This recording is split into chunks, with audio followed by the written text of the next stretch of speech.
আপাতত বিধানসভা থেকেই সচিবালয়ে চালাবেন মুখ্যমন্ত্রী শুভেন্দু অধিকারী। নতুন মুখ্যমন্ত্রীকে বরণ করতে ধীরে ধীরে সেজে উঠছে রাইটার্স বিল্ডিং। মেন ব্লকের 3 তলায় মুখ্যমন্ত্রীর ঘর সেজে উঠেছে।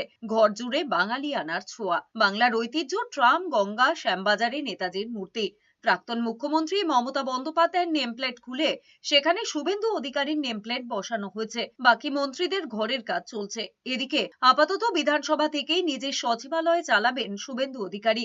সেখানেও পরিবর্তনের ছোঁয়া। দীর্ঘ 15 বছর যে ঘরে বসতেন মমতা বন্দ্যোপাধ্যায়, সেই ঘরে মমতা বন্দ্যোপাধ্যায়ের নেমপ্লেট সরিয়ে শুভেন্দু অধিকারীর নেমপ্লেট বসানো হয়েছে। এর আগে রাজ্যের আইনসভায় যতজন মুখ্যমন্ত্রী ছিলেন তারা এই ঘরেই বসতেন, বৈঠক করতেন, বিধানসভা অধিবেশনে যোগ দিতেন। প্রাক্তন মন্ত্রীদেরও নামের ফলক তুলে ফেলা হয়েছে।